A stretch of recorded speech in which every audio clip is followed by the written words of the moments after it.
today in the Capitol building. Senator McCann and I are here today to talk about legislation that we're filing this afternoon to strengthen our state's ethics laws specific to the conduct of executive branch appointees.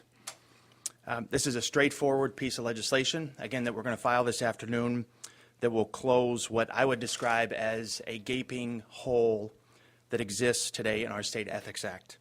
Simply put, our legislation would prohibit executive branch appointees from participating in or influencing political campaigns. I'm of the opinion that agency directors should not spend their time campaigning. They should spend their time managing the agencies that they have been entrusted to run and to manage when the Senate confirmed their appointments. I want everybody to think about this for a moment.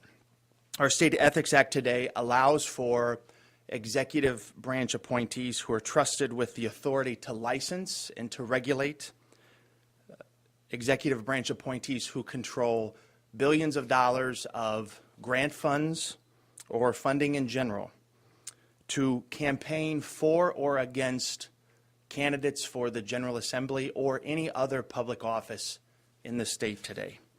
I think that's wrong, and it should stop.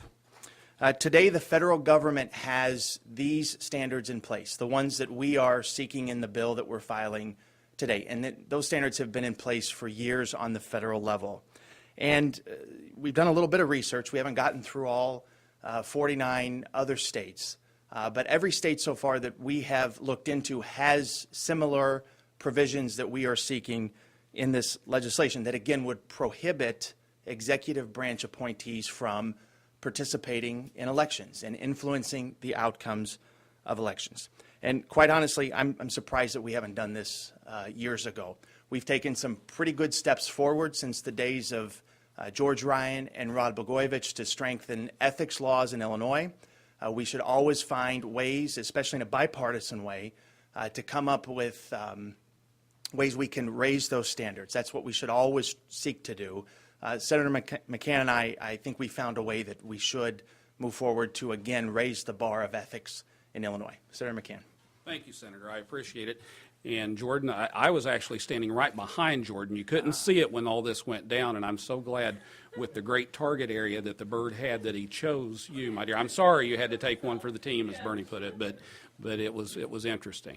So thank you for joining us here today. Again, I'll echo Senator Manar's comments. I mean, this is good government. This is what we should do, regardless of who's in control. Too many times I hear it said in the halls of this building. I hear people from both parties talking in the hallways about, well, that's what they did to us when we were in control, and now that's what we're going to do to them. And I hear that both ways, and that has to stop. And this is one place that it can stop. We've done a lot in recent years to provide better government. This is another step in the right direction. This isn't a panacea. It's not the end game, but it's a good start. And so it's good government. It's fair. It's unbiased. It's what the people deserve. Once you're appointed, if you're working for the people of Illinois at that level, that it requires a governor's appointment and confirmation by the Senate, you need to be doing your job. You shouldn't be electioneering. So with that, thank you for being here. Thank you to Senator Manar and staff. And I guess at this point we'll take questions. Why now? Well, I would argue, Dan, this should have happened years ago. You know, again, I was surprised, and, you know, I talked to Senator McCann about this a few weeks ago, and we wanted to make sure that, you know, we were right about the Ethics Act, and come to find out, this is a gaping hole in our Ethics Act where we can make a very significant improvement. And, you know, no one's taking part in wrongdoing today because the law allows for what's happening. And this is a bipartisan issue. This has happened in the past under Democratic administrations. It's happening right now under a Republican administration. So we're of opposite parties, and we're here today to say that we think this is a good government approach to strengthening ethics in the state. So you know, I think now is a good time to have this discussion. That's why we're filing a bill today. What is going on? Who's campaigning for who? What have you heard? So, you know, you can look at races in the vicinity of Springfield, for example. where the director of the Department of Natural Resources is out campaigning for a candidate for the House of Representatives. Is that Jimenez or? No, it's for Representative Bourne. You know, and I don't want to put my colleague on the spot, but that happened in his primary as well. And rewind the clock, Bernie. I don't want to pick on just a couple of races. I think this is quite common. If we spent time and we actually looked at agency directors that had a hand in campaigning over the years, I think it's more common than what most people think. It's prevalent today because we have competitive races here in the Springfield area. And I think back to the previous question, now's the time I think we should talk about this and we should deal with it. I'm not here to point fingers, but I am here to say that, you know, when Director Rosenthal, for example, then Representative Rosenthal, came before the Senate Executive Appointments Committee, I was proud to sit right next to him. I was there to support his appointment as Director of the Department of Natural Resources, despite the fact that many of my constituents were angry that he just took an oath to represent the 95th District in the House of Representatives and turned around and took an appointment just a few weeks after that. But nonetheless, he was qualified to do the job. He's a pretty stand-up guy.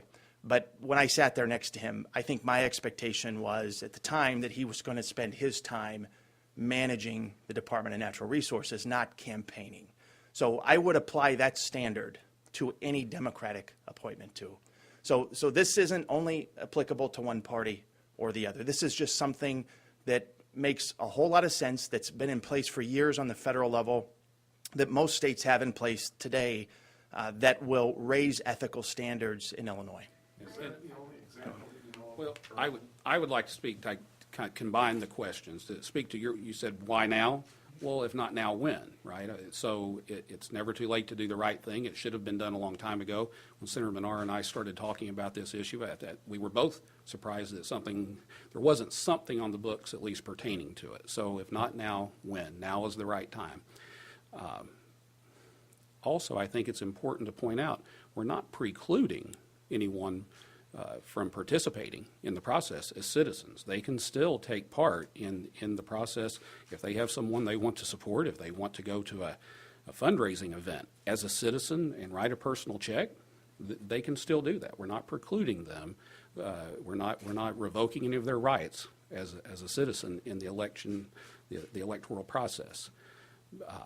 So I think that's important too. Again, it's just, I think drawing a line, just like you. Where is the line? Well, I think I outlined that earlier when I said I think if it's a gubernatorial appointment, if it's an executive level appointment that requires the advice and consent of the Senate, that's the line. Well, this says political management is okay. What does that mean? Can you manage a campaign? So it's going to be modeled off the federal law. The federal law simply says that agency appointees, executive branch appointees, and there's a few nuances, but generally it's confirmed by the Senate, cannot participate in paid political communications. So as Senator McCann said, if somebody wants to, contribute personally to a campaign, that's one thing. But using their capacity as an executive officer in government and then translating that into a campaign, that's a whole nother conversation that today in Illinois is completely legal.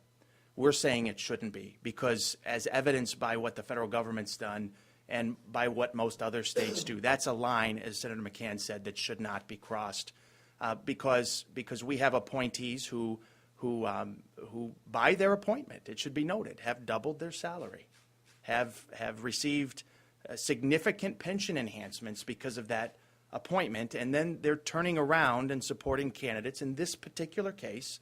And again, this applies equally to Democrats and Republicans, but in one particular case is supporting candidates that the governor supports or opposing candidates that Governor Rauner opposes.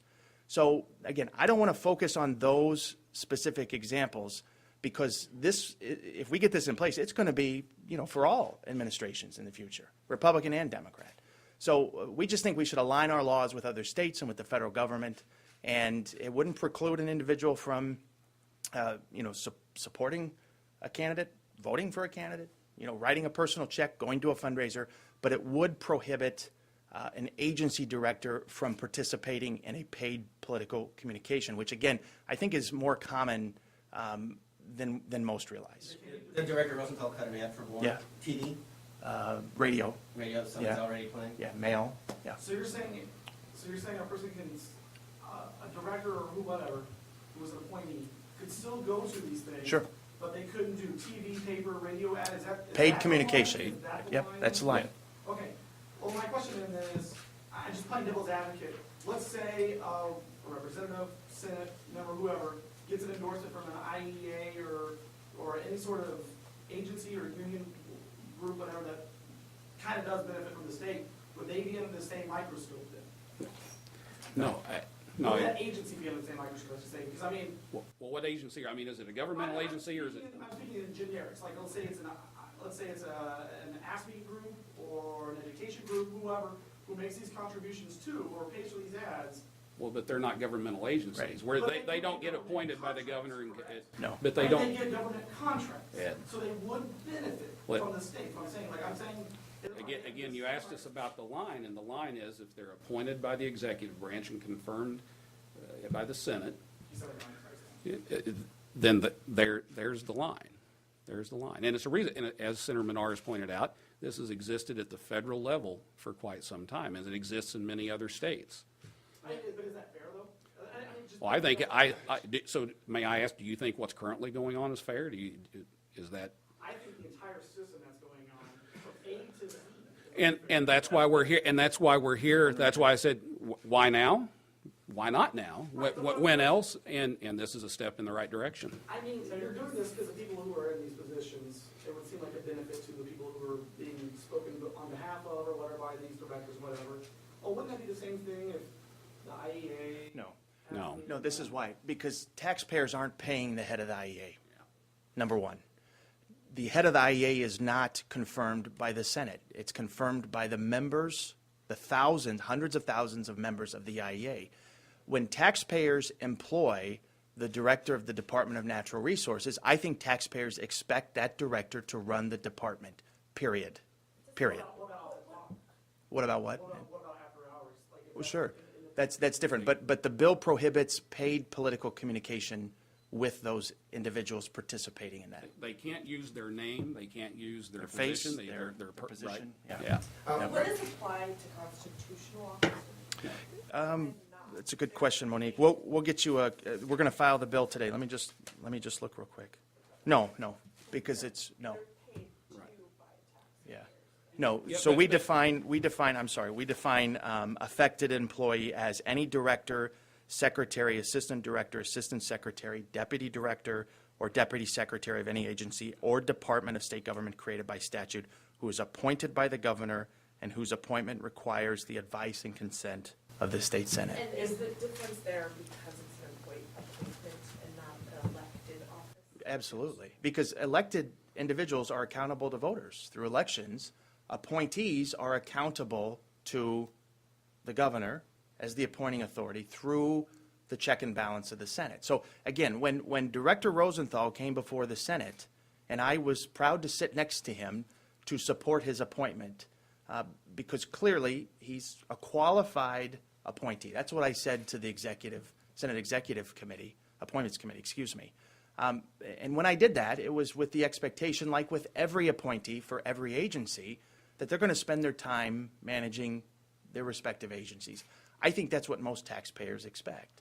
And when they venture off into politics, that, by the way, would not be allowed by the federal government, and it would not be allowed by other states. I imagine we might hear some agency directors who say I am capable of doing my Of course. job and doing this separately. Of course. And we're Yep. by no means calling into question their capabilities, their qualifications to do their job. That's not at all what this is about. It's simply saying there's a line, just as we have established line. You know, at one time, from what I've heard from other people in this building, and some of you have been around here a lot longer than I have, you used to be able to do a lot of things here that you're not able to do today. And that's because of various attempts over the years to make the standards better and stronger. And that's all this is. It's establishing the boundary. How would you respond to some people who might say that you are responding directly to things that you had to deal with during your primary and that this is your revenge or whatever word. Well, I say that revenge is mine, saith the Lord. It's not Sam McCann. So that has nothing to do with it. Obviously, it called it to our attention. I think many of us were perplexed, if not shocked, that you actually could do that. That's when we really started having the conversation, is because I think, again, I had constituents bring it up to me. You know, how can they do this? It seems as if they're crossing a line. And when we started looking into it, we realized that no, there wasn't a line, and so that's why we're establishing this boundary. Advertised against you. I don't know, who was it, Bernie? You live in the 50th district, don't you? You weren't paying attention? Well, I'm just, How could you not pay attention to that first? Well, I believe we all know, right? other than, no, I don't remember. You don't remember? Are you going on record to say, is this a deposition? So I think we all know that the ag director, who I was his sponsor, I presented him to the Senate Executive Appointments Committee. Proud to sit there. He's definitely qualified. There's few people who are more qualified in Illinois to be the Illinois ag director, more so than the current director. And I was honored to be, and that was after the primary. So I think if I was looking for revenge, Monique, if I were looking for revenge, I think I could have probably thought about it sooner than this. This is good government. It's never too late to do the right thing. He was the acting director of ag when he did advertisements against you, and then he was confirmed with your help after that. I believe so. And so what's the timeline on this? Are we thinking veto session, when session starts again in January? How quickly do you guys want to see this passed? I don't know what the timeline will be. I know I would like to see it passed as soon as possible because, again, it comes back to the very first question. If we don't do it now, we'll get here, we'll come to veto session, we'll go to lame duck, we'll come to the new GA, then we'll be in the next round of political season, and we won't get it done. It will fall off the back of the wagon. We need to get it taken care of. It's important, and it deserves our attention, and it deserves to become the law of the land. Let me ask Senator, both of you. Some might say, well, Senator Cullerton could appear and be endorsing candidates. Speaker Madigan could be endorsing candidates. Republican leadership could be. Right. Why should we apply this just to the executive branch and not to the legislative branch? Well, They're elected. they're elected, and first, they're elected. Second, they're not appointed by the executive branch to fulfill a task of running an agency. They're elected to the legislature to run the legislature. So I want to drill down on the example of where individuals receive, in some cases, going from a legislative salary to a code department director salary is doubling the salary. And that has to be noted here. It has to be noted.